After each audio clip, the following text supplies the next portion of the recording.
Should you get the iPhone 12 here in 2025? So the iPhone 12 came out back in 2020, which was almost half a decade ago. And in this video, I'll be explaining to you whether or not you should still get it here almost 5 years later. So first off, let's talk about the design and the specs of the iPhone 12, and then we'll go over whether or not it's still worth buying. So starting off with the design, the iPhone 12 has a glass back, and at the bottom, we have the lightning connector, versus now we have the USB-C charger. And at the front, we have a 5.4 inch screen for the iPhone 12 mini, and we have a 6.1 inch screen for the standard iPhone 12.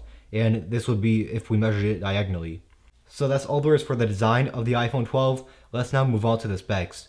So the iPhone 12 has a pretty good display. The display quality is 460 pixels per inch, and the screen resolution is 2532 by 1170. And as for the 12 mini, it's a bit smaller, so it's 2340 by 1080 pixels at 476 pixels per inch. So overall, the screen resolution on the iPhone 12 and the 12 mini are really high. You'll be able to watch videos at 1080p at its maximum quality. So moving on to the battery, the iPhone 12 does have a really good battery life. The standard model has 2800 mAh, and for comparison, modern iPhones like the iPhone 16 Pro have about 3500, and the 16 Pro Max has 4500. So overall, the battery on the iPhone 12 is really good, but on the iPhone 12 mini, it's a bit lower. It's 2200, so this isn't going to last you as long. And from my own experience, the iPhone 12 battery lasted me a long time, while the iPhone 12 mini battery was somewhat decent. Now moving on to the camera, both the iPhone 12 and the 12 mini can take the exact same photos and videos, and both of their camera qualities are basically the exact same.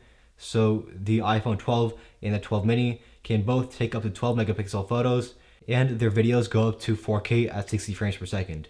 And this is also true with the front camera, so the front camera can record up to 4K 60 with 12 megapixel photos. But from my own experience, the front camera does seem to be a lot worse than the rear camera, so just be aware of that. And it also has 4GB of RAM, which is half the amount on the latest iPhone 16 Pro, so the iPhone 12 is still a really fast phone. And let's not talk about the storage. So this device starts at 64GB, but it also goes up to 128 and 256. So if you don't store a lot of photos, then there should be plenty for you. And the last thing that we need to cover before we talk about whether or not this device is still worth buying is whether or not it still supports the latest software updates. And as of now, it does still get the latest iOS updates, and I do think that it'll still get the latest updates until around 2027 or 2028. So the iPhone 12 mini is definitely a great choice here in 2024. And if you're still wondering whether or not to get this device here in 2025, I would say for most of you to go for it. So the standard iPhone 12 would cost you about $300, while the mini model would cost you about $200. So I would go for the smaller model because it is a lot cheaper.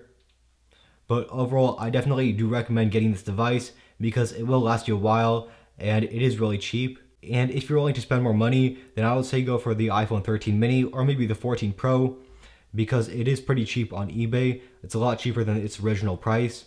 And I will have my other iPhone reviews down in the description, so if you're interested in them, make sure to check them out.